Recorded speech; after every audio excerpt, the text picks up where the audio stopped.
ये तो नीचे गिर गई, अब तो उसे फेंकना पड़ेगा, और नीचे गिरी हुई इमली मैं कैसे खा सकती हूँ? स्वरा, कोई बात नहीं, इट्स ओके। तुम टीवी बहुत देखती हो ना? ये आदर्श बहू बनने का बहुत भूत सवार है ना तुमको। लेकिन ये जो तुम्हारे जो फालतू के ड्रामे है ना, इसमें मुझे मत घसीटो। तो जितना मुझसे दूर रहो उतना अच्छा। मेरे साथ कोई भी रिश्ता जोड़ने की कोशिश भी मत करना तुम।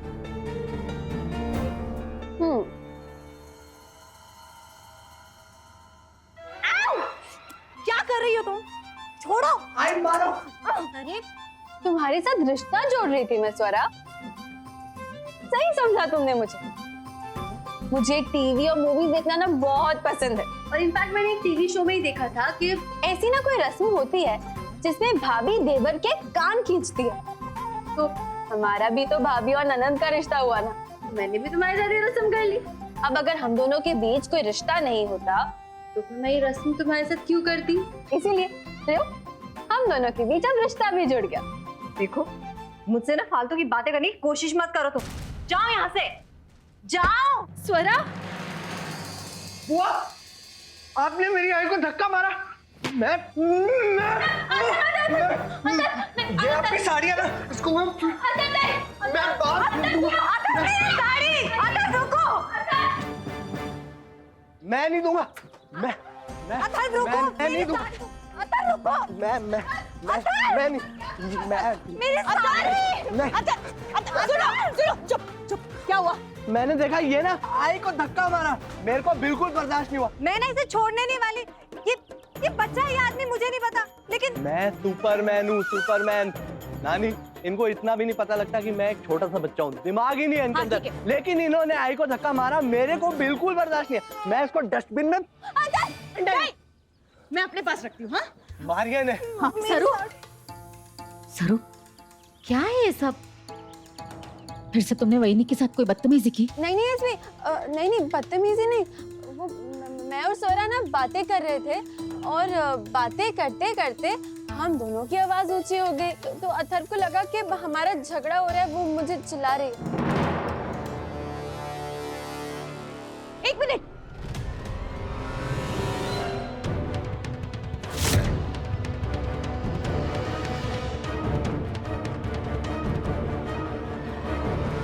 ये साड़ी तो हमारे यहाँ की है। देखो,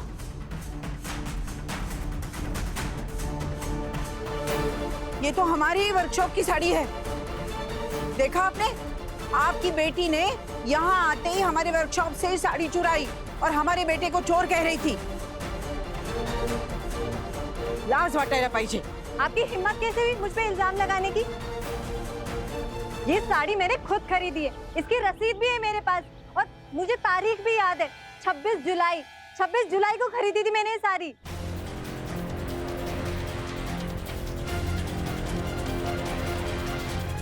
माफ कीजिएगा, मुझे नहीं पता इसने ये साड़ी कब खरीदी। मैं सचमुच इसके बारे में कुछ नहीं जानती, 100%। हम लोग तो साड़ियाँ दुकान से ही खरीदते हैं।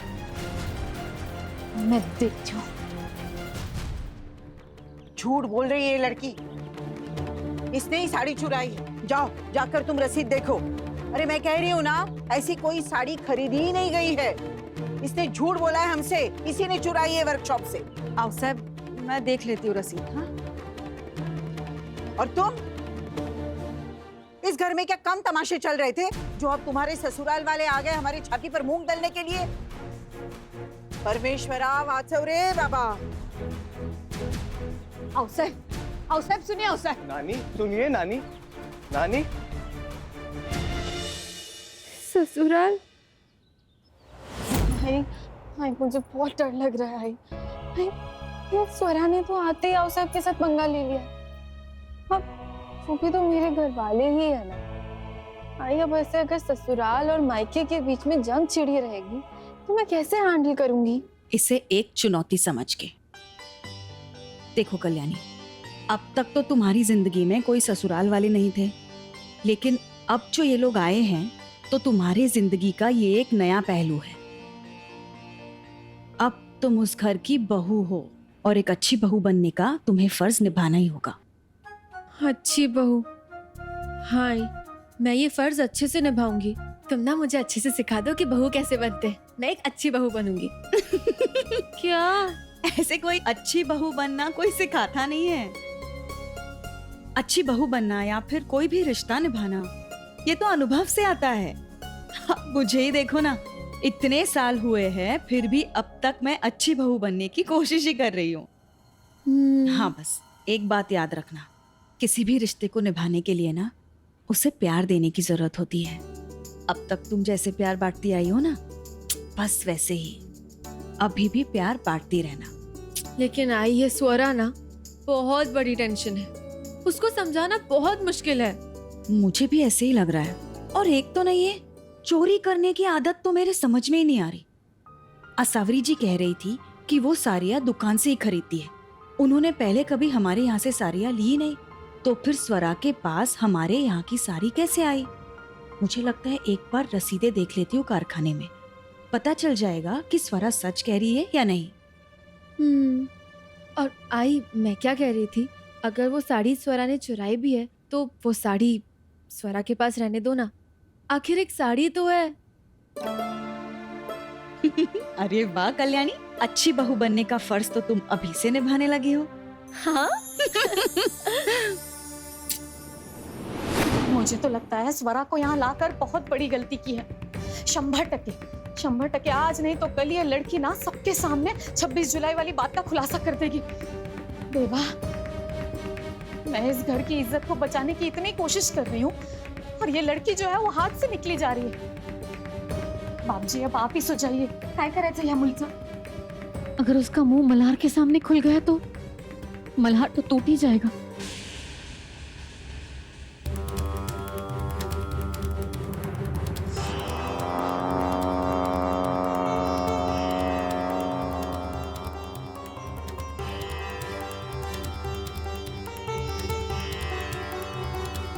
अभी बस एक ही बात का ख्याल रहे, 26 जुलाई की रात को जो कुछ भी हुआ था उसके बारे में कल्याणी की माँ को कुछ भी पता नहीं चलना चाहिए।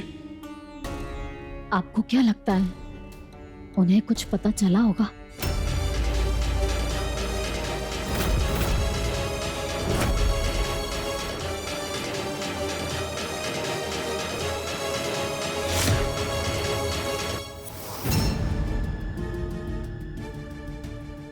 हमें तो समझ में ही नहीं आ रहा है, कहाँ है 26 जुलाई की रसीद? कहाँ है? हाँ, हम कह रहे हैं ना वो लड़की चोर है। अब हम मल्हार से कह के उसे गिरफ्तार करवाएंगे। हाँ उसैब, हम सब करेंगे। मेरे कपाट में भी रसीदें हैं, वो भी मैं ढूंढ लूंगी। लेकिन अभी आपकी दवाई तैयार करके रखिए, अब चलिए। तुम्हें जहाँ ढूंढना है ना ढूंढो, लेकिन हमारी बात कान खोलकर सुनो। जब तक हम उसे चोर करके साबित नहीं करते ना, हमें चैन नहीं मिलेगा।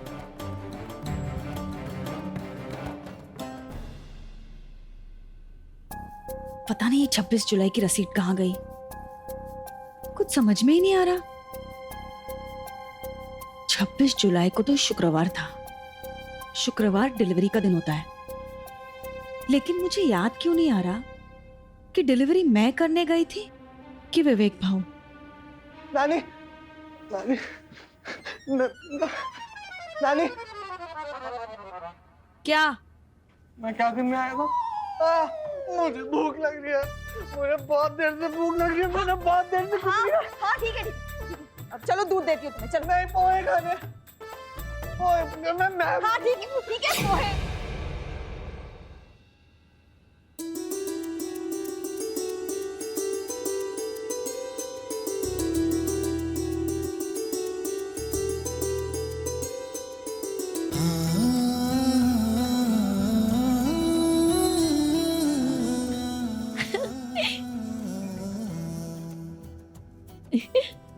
मल्हार जी, देखा मैंने कहा था ना आपसे, स्वरा से रहा ही नहीं जाएगा। देखा कितने मजे से आपकी दी हुई इमली खा रही है।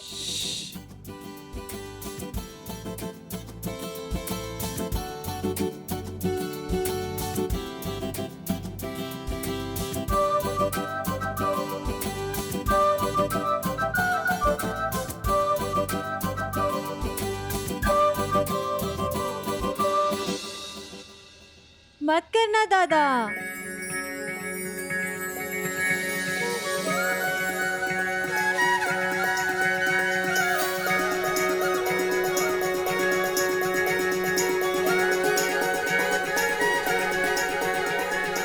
याद है ना तुझे, तू बचपन में बिल्कुल ऐसे ही परेशान हुआ करती थी मुझसे। तुझे याद है ना? मुझे इमली बिल्कुल भी पसंद नहीं है और मुझे नफरत है उस हर चीज से जो मुझे बचपन की याद दिलाती है। मुझे कुछ याद नहीं है। बाबरी, ऐसे कैसे याद नहीं है? ठीक इसी तरह मैं तुझे इमली के बीज मारा करता था और ठीक इसी तरह तू मुझसे चिढ़ा करती थी और फिर बाबा से मेरी शिकायत किया करती थी। अब नहीं करेगी शिकायत जाके?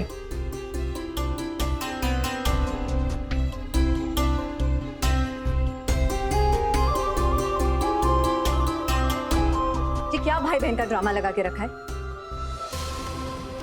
और बात बात पर बाप जी के पास जाकर शिकायत करने की आदत नहीं है मेरी।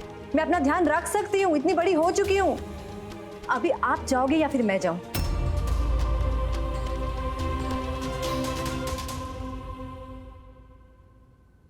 देख सौरभ, जो बात मैं करने आया हूं वो किए बिना तो जाऊंगा नहीं। मुझे नहीं पता था कि तू मुझे ऐसे टकरा जाएगी और अब तू मुझे मिल गई है तो एक बड़े भाई होने का फर्ज मैं बखूबी निभाऊंगा। मैं यहां तेरी शादी की बात करने आया हूं। हाँ, मुझे पता है तू सोच रही हो कि अभी मिले हुए 2 दिन हुए नहीं है और शादी की बात करने भी आ गया। असल में मेरी बाबा से बात हुई थी। बाबा ने मुझे बताया तो किसी लड़के से मिलने के लिए तैयार नहीं है। मुझे इतना बता दे प्रॉब्लम क्या है। तुझे शादी नहीं करनी है ठीक है, लेकिन जो भी है मुझे सच सच बता दे। मैं वादा करता हूँ कि तेरे साथ कोई जबरदस्ती नहीं करेगा। ये जो अभी अभी बालिक हुई तुम्हारी बीवी है ना, बहुत प्यार करते हो ना उससे? अरे दिखता है तुम्हारी आंखों में, बहुत प्यार करते हो ना। वही नहीं, जरा इधर आओ।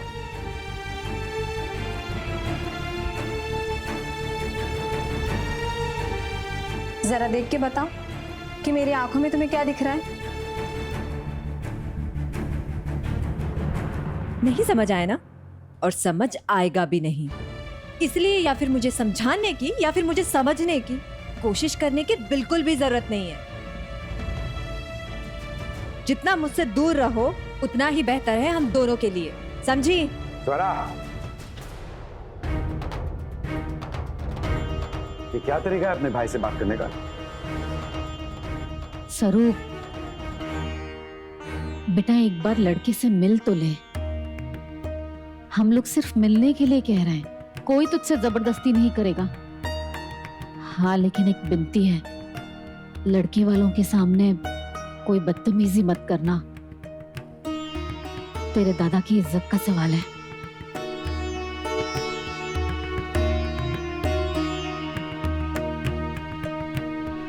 मैंने कल ही लड़के वालों को घर पे बुलाया है। तो आपने बहुत अच्छा किया। कल दिन भी शुभ है, गणपति स्थापना है। हर साल हम गणेश उत्सव मनाते हैं और इस साल तो पूरे परिवार के साथ मनाएंगे। पर इस बार गणपति की पूजा हमारी बहू करेगी। क्यों बहू? गणपति पूजा की विधि तो पता है ना?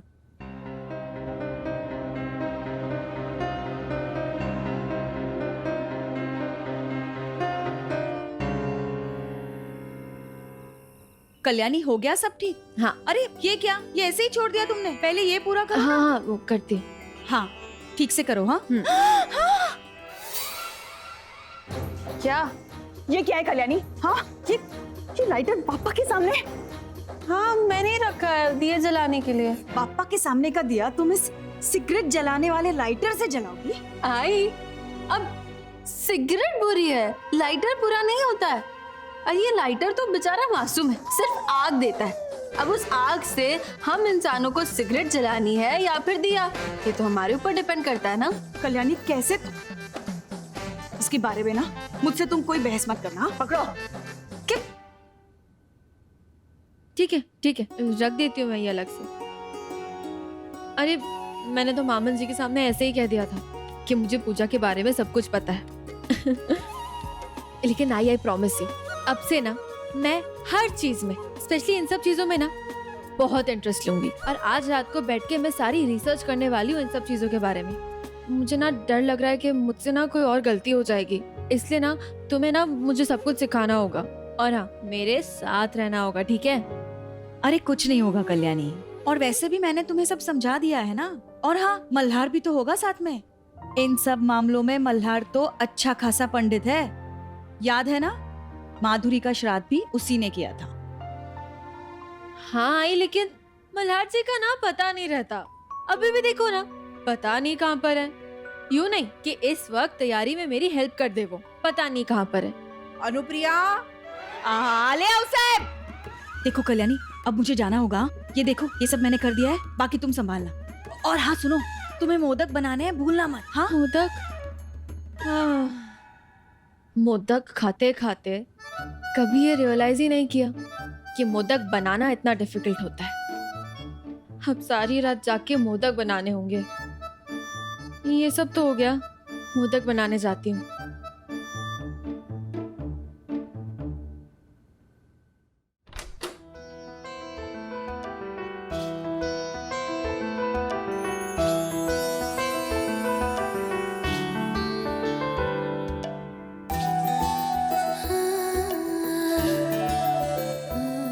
Thank you.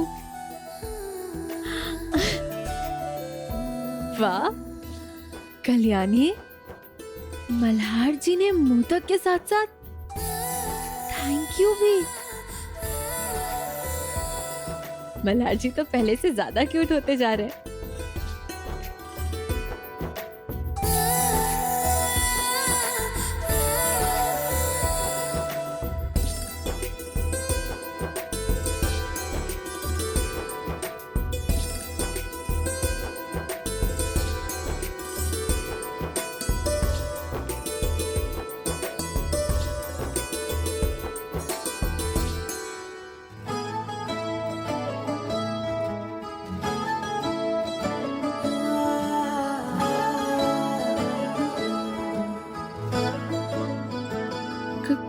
कहीं मैं सपना तो नहीं देख रही हूँ? मल्हार जी ने मेरे लिए मोदक बनाए, वो भी अपने हाथों से। तनु इतना मैं प्यार करां, एक पल विच साबार करां, तू जावे जे मैनू छड़ के, मौत दा इंतजार करां, कि तेरे लिए दुनिया छोड़ दी है, तुझ पे ही सांस आके रुके, मैं तुझको कितना चाहता हूँ ये तू कभी सोच ना सके। तेरे लिए दुनिया छोड़ दी है, तुझ पे ही सांस आके रुके, मैं तुझको कितना चाहता हूँ ये तू कभी सोच ना सके।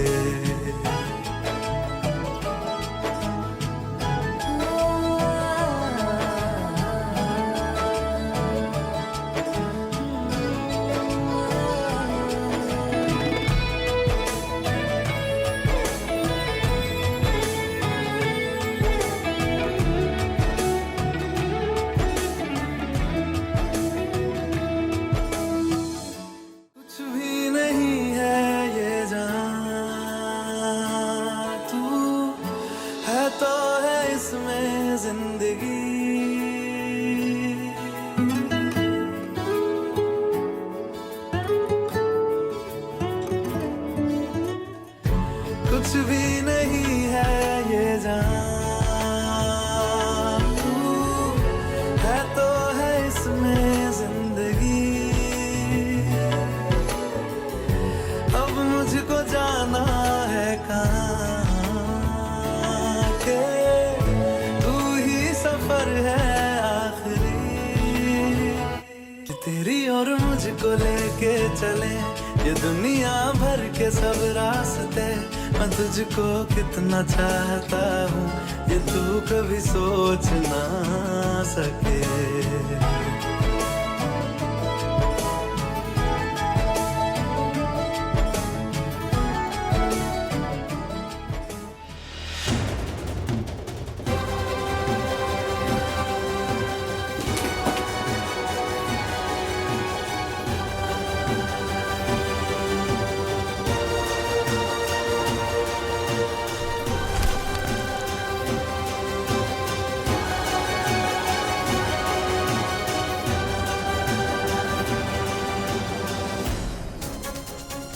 अब देखती हूँ कि गणेश जी की पूजा कैसे होती है और जो लड़के वाले आने वाले हैं ना, उनके सामने क्या होता है।